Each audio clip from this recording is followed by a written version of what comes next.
It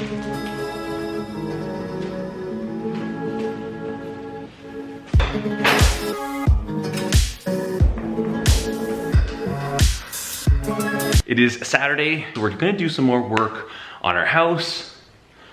I think we're ready to go.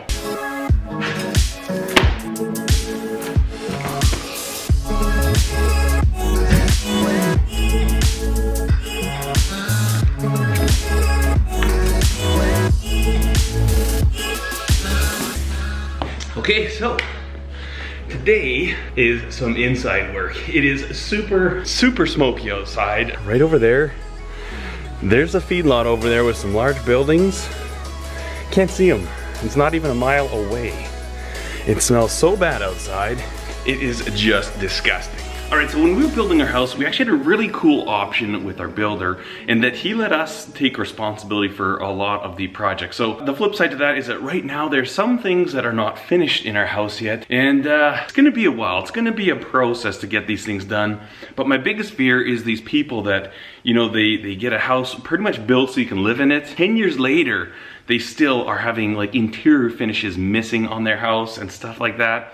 I'm really worried about that. I think it's easy to fall into that. Like, it's just, life's busy, it happens. And so what I wanna make sure is that does not happen. So what we're gonna do today is some shiplap. We figured out a way to make super duper cheap shiplap. Now how we did that is that instead of going and buying shiplap, which is super duper expensive, we actually made our own. My wife and I, we bought some, what is it? We bought some 3/8 inch thick MDF plywood, and so that comes in, was it like 49, but it's bigger than a 4x8 sheet, just by an inch on either side, I think. But anyways, we got that stuff and we just like ripped it down in the table saw into strips, and then we primed that. Essentially, we've got some shiplap. Now, some people might not like the look of this. Some people might want to spend the extra money, but doing the shiplap that way, it was like a quarter of the price. And shiplap is expensive, so really excited with how that turned out. And we did that work way back, I don't know, that was like in March or something, that we had cut all that wood, we made all the shiplap. And then I also did the fireplace inside the house, because now we need to start getting some more stuff done. And so that's what we're gonna work on today.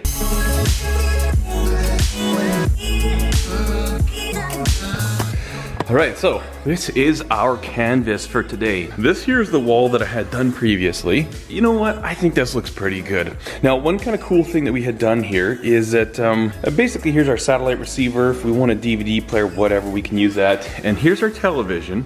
And you'll notice I have no cables that are visible. When we were building our house, our electrician offered this thing called like a multimedia conduit.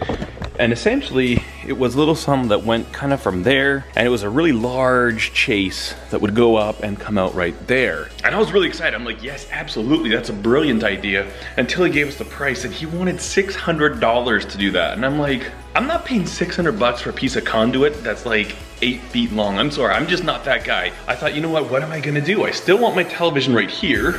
And so what I ended up doing is, you'll see we kind of go in right here. There's our HDMI cable. Basically what I did is I routed a groove on the back side of this thing up to about here, and then I started routing grooves this way. And so, I don't know if I can tell where it is. Our HDMI cable is under there. Now if I ever need to swap it out, I mean, these are just brad nailed in place. Wouldn't be that much work. I mean, yeah, you're gonna have to retouch up and repaint and stuff. But honestly, for basically the cost of nothing, I've got my cable up there. And then when he was doing the wiring for this house, he did leave a power outlet right there. It was funny because I've always wanted a new television. Then I told my wife, I said, when we get this shiplap done, can I get a new TV? She goes, okay, that's a deal. Hoping maybe it would motivate me to get the shiplap done. And then we got the shiplap done, and I just don't want to spend money on a new television. I'm kind of cheap when it comes to certain things. Not my tools, but why would I want to spend a couple $1,000 on a big television? I'm not trying to impress anybody. Anyways, so this is what we had previously done with the shiplap, and now this is what we get to do. This is probably gonna get painted gray. And so we'll come around here. I bought a little junction box extension so I can bring this out a bit. And then we're also gonna wrap shiplap around on this side. Once we get that done, we've got a little tiny wine rack here I gotta kind of finish up. But these we're not sure if we're gonna paint gray and kind of have like the island, like a gray feature with the white kitchen, or if we're gonna leave this side white. I'm thinking we're probably gonna paint them. And then once I get all the shiplap done here, The next thing is going to be that there. Like we've got a gas range there, this overhead fan, and then essentially they've boxed it in there. There are a lot of compound angles going on, so that one's gonna be kind of fun, but that should definitely finish off this room quite nicely. So I got my air compressor, got my brad nailer. All right, let's cut some wood. All right, so what I've started with here is a 45, because obviously we're gonna need a 45 on this side where these join up. Now, one thing we're doing is we're going to use a corner molding, which is gonna do a couple things. First of all, it'll protect the edges of this and make it a little stronger. Second of all, it's gonna be a little more rounded, so it won't hurt so much if you walk into it. I'm gonna cut out for this toe kick here. But the other thing that it does is that I don't have to get these joints perfect, which is really nice because I wanna focus on these joints. You know, if it doesn't fit super tight, I can leave it in a little bit, whatever. I'm putting a nosing over there, really gonna speed up the process. So, what I'll do now, get this about where I want it. And then I'm gonna mark out where this corner's gotta be. And in theory, this should be 45. It's 44. So that means I'll be cutting this at 22 this way. I always like to leave a mark for myself.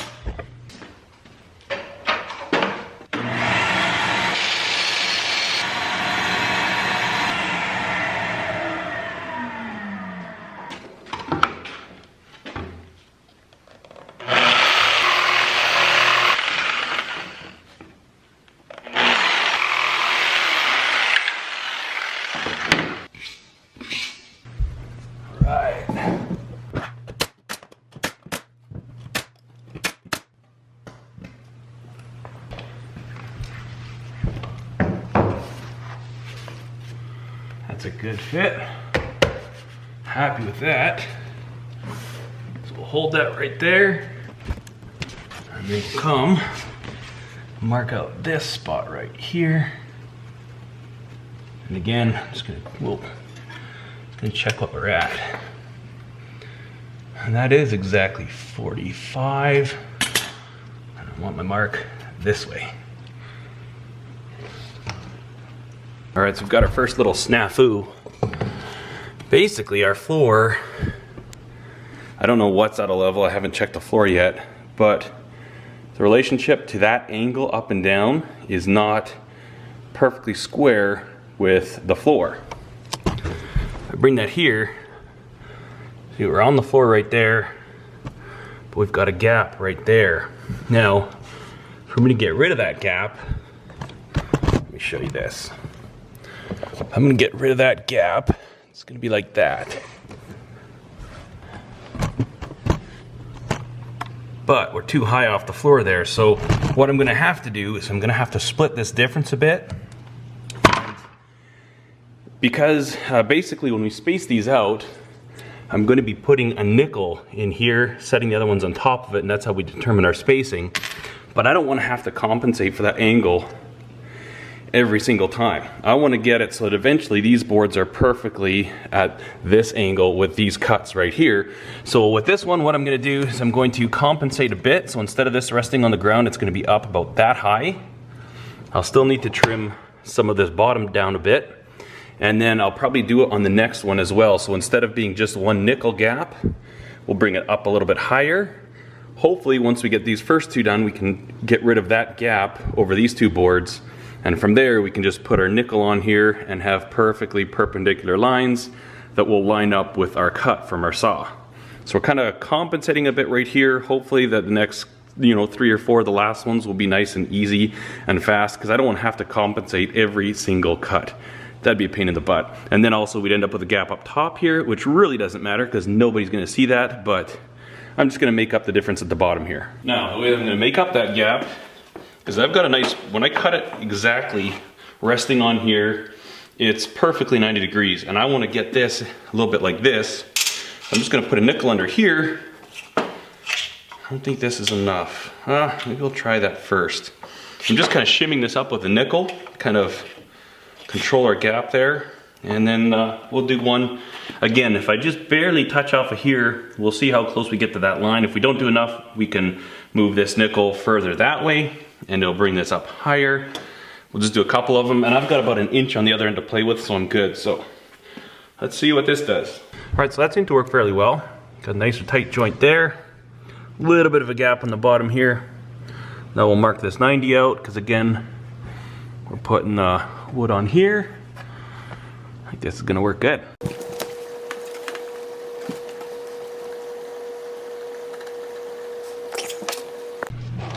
I guess I should also, while I'm here, I should mark out this too.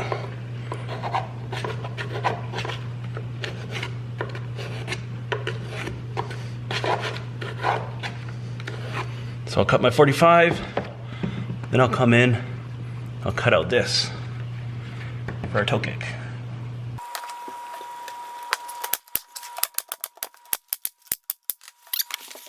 Now we just have to do that a whole bunch of times. All right, so now that we're really getting into it, definitely want to use my knee pads. When I was a young man, I did a lot of work at airports. I did a lot of stainless trim around airport baggage conveyors. Hours and hours and days on my knees trimming out the stainless with an angle grinder, and I never ever wore knee pads. And I'll tell you what, I'm paying for it now. So if there's one piece of advice I would give young people, something like this. I know they look dorky and they get hot and sweaty, but I'll tell you what, you will pay for it later on in your life if you don't look after yourself when you're young.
So we've got the main part of the base done.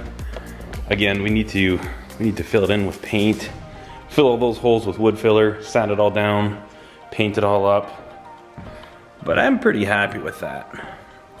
I'll need to do a toe kick on the bottom, and the one thing I really didn't think about is what I'm gonna do here. So I don't know, I might have to just bring it real nice and flush. I don't want to put another piece of this there, but I should have thought about that a little bit more. But I think this will work. I love these little corner strips. Nice seam right there, nice and even. And then this gap that is left out is nice and even the whole way down. I think it's good. Still need to get our wine rack put in right here. Just for decoration, because we've got a nice wine fridge. But all in all, I'm pretty happy. So now the fun part. That part. I think I'm gonna end the video right here though. Hopefully this kind of just shows you how easy you can do some of this stuff. Like I say, I can build things all day long, but I'm by no means a finished carpenter. And you know, if you're just kind of a little bit careful and a little creative, you can find some great things that'll help you get done what you want to get done. And again, using the MDF, a super cheap, really inexpensive way to go. I think all in, I mean, there's a time you have to cut it, you have to prime it and all that stuff, but really this, I don't know. For this stuff that we did here, we might have 2 sheets, which is, I don't know, I'm thinking about $60. This is a great way to go. Hopefully it gives you some ideas.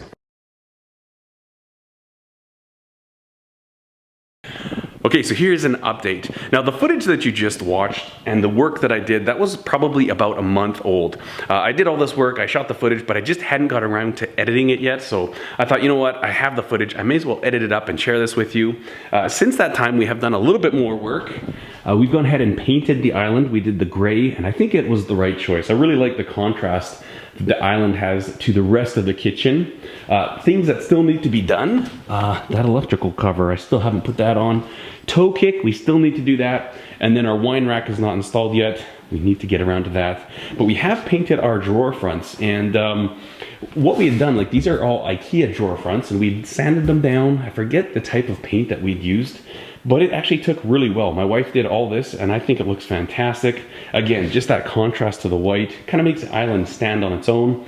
And then we also have gotten, I got all the shiplap up on that box at the ceiling, but I still need to sand it and paint that, and that we're gonna leave white. So there you have it. That is a really simple way to do shiplap, inexpensive, and I think it just kind of dresses the whole area up. Just want to share this with you guys. Hopefully it gives you some ideas if you're looking to do something like this yourself. Thank you so much for watching. Cheers.